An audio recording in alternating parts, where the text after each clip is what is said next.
Welcome to the Transum Podcast, a monthly roundup of the new features on the transum.org website, providing mathematical puzzles, games, learning activities, and the ever-popular mathematics lesson starter of the day.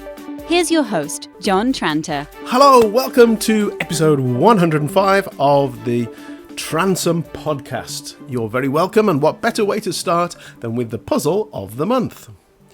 Now, when I use the word average in this puzzle, I mean mean, if you get my meaning. Okay, here we go. The average age of the 4 Calamity Cousins is 20. The average age of the 2 youngest cousins is 14. The average age of the 2 cousins, who each have both younger and older cousins, is 18. The second youngest is half the age of the oldest. What is the range of their ages? You will probably need to rewind this podcast to hear that again, or if you want to see it written down, go and look at the newsletter, transum.org/newsletter, the newsletter for this month, August 2023, and you'll see that puzzle written down, and a cute little picture of the 4 Calamity Cousins. If you get a solution, please let me know. I'd love to hear from you, and I'll provide the answer in next month's podcast. A new level has been added to the multi-step exercises. These are exercises containing questions requiring students to decide the operations and methods needed to arrive at their solutions. So it's very popular, this particular set of exercises, so this new level hopefully will stretch the higher achieving pupils. The questions are set in real world contexts, so they do quite closely match a national curriculum objective. 4 new mathematical simulations, or are they manipulatives, were added to the Transum website last month. They're all from an organisation called, do you pronounce it FET? P-H-E-T? FET? Or PET? FET? Anyway, it stands for Physics Educational Technology, and they're really very good. Unlike the previous activities I've included from this organisation, these 4 are for the older student. So the first one is called Centre and Variability, and it makes sense of the reasonableness of the mean and the median of a set of data by looking at the distance footballs have been kicked. So very practical, very visual, nice to look at, great for your interactive whiteboard, I guess. Trig Tour. Here you can see a dynamic unit circle linked to the standard trig graph, helping students get a feel for trig functions for negative angles and angles greater than 90. So you see it on both the unit circle and the trig graph, something that I will definitely use.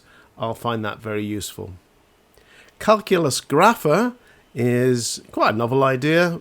Well, it's not a novel idea, but the visual aid is novel.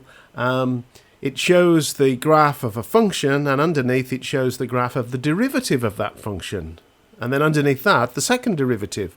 And what you can do is with the mouse or with your finger, you can change the shape of the graph of the function and see how that affects the derivatives.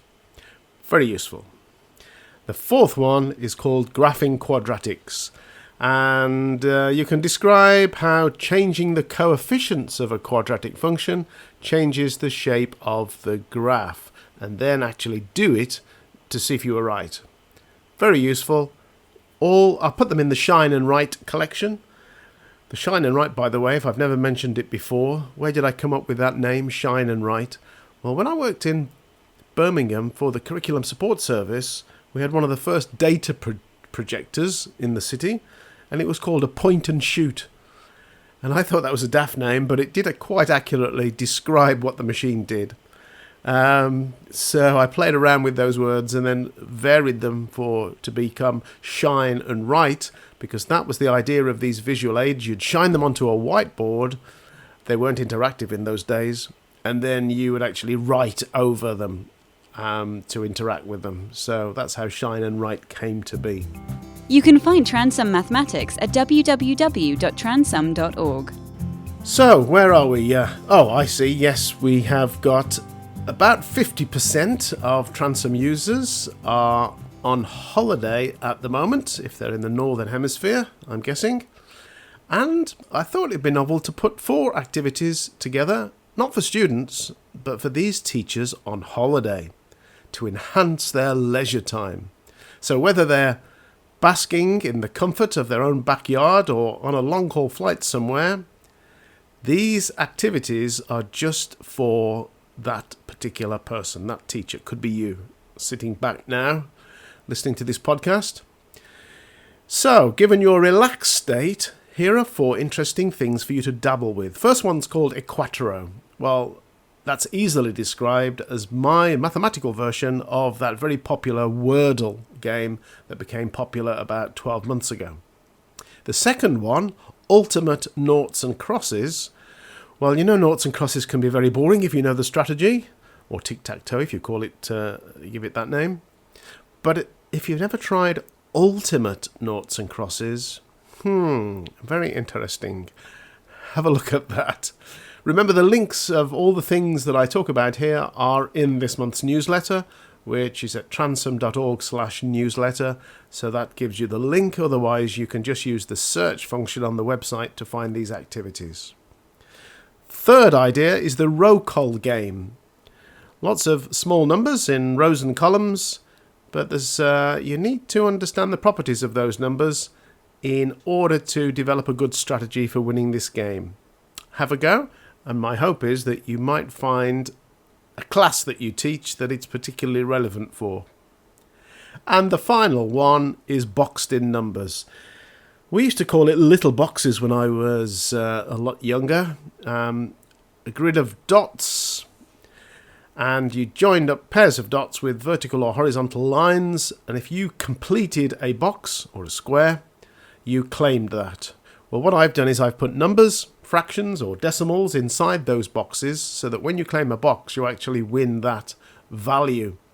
So there's a bit of more strategy involved in winning this game, but it's the sort of thing you can do on your sun lounger.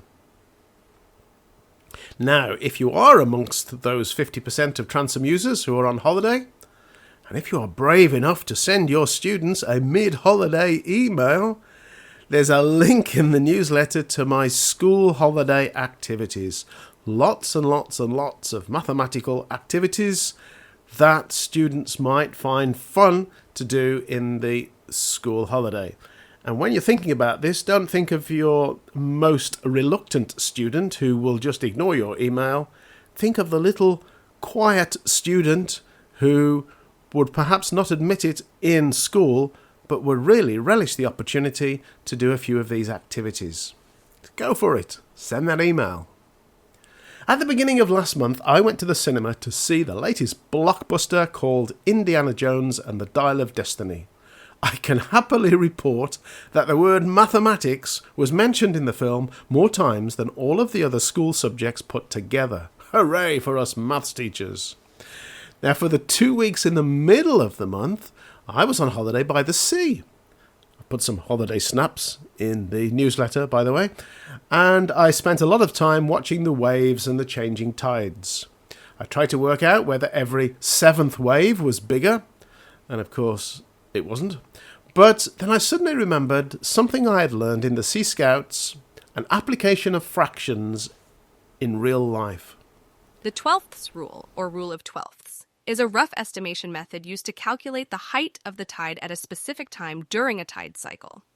According to this rule, the tidal range is divided into 12 parts, with the water level rising or falling in a predictable manner.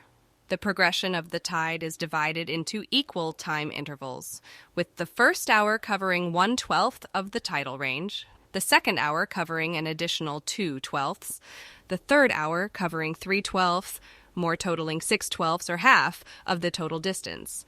The pattern is then reversed with 3 more 12ths in the fourth hour, followed by 2/12 in the fifth hour, and then 1/12 in the last hour.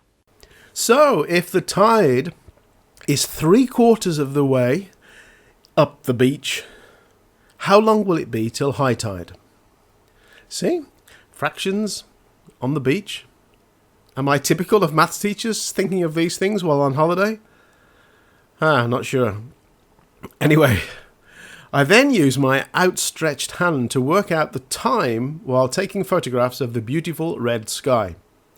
The hand rule suggests that each hand width, from the bottom of the palm to the top of the extended fingers, above the horizon, corresponds to approximately an hour until sunset. I've included that one just so that I had the excuse in the newsletter to put my beautiful sunset photos. Anyway, it's a little bit more maths.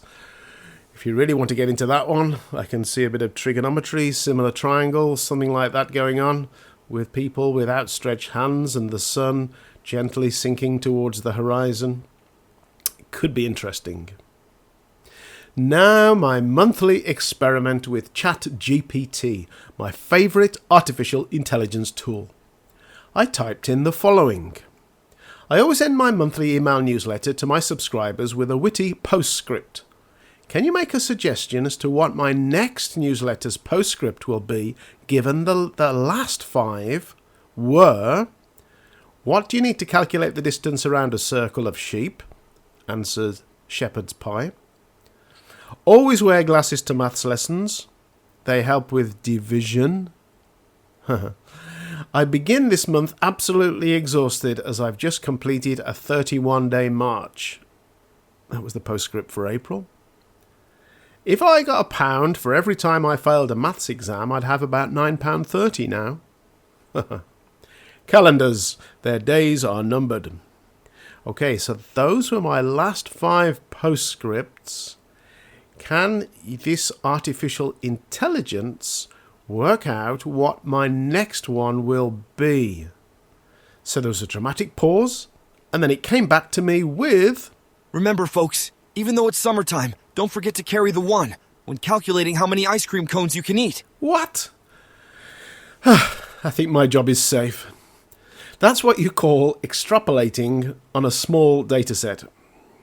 Finally, the answer to last month's puzzle, which was if x and y are positive integers and x plus xy plus y is equal to 90, what is the sum of x and y? Well, the answer is 18. I've written out my working in the newsletter if you want to see the method that I used to get the answer 18. The first 5 correct answers came in from Chris Smith, Martin Wright, Mandy Fox, Will Ransom and Pauline Johnson. Thank you very much for getting in touch with your answers. Much appreciate that. The puzzle was adapted from an old Math Olympiad question. That's almost all from me, apart from to say, why is a dog with a bad foot like adding 6 and 7? Because he puts down 3 and carries 1. Bye. Thank you for downloading and listening to the Transom podcast. You can find the website at www.transom.org, where you're welcome to use all of the activities absolutely free, or jump in with both feet and become a Transom subscriber.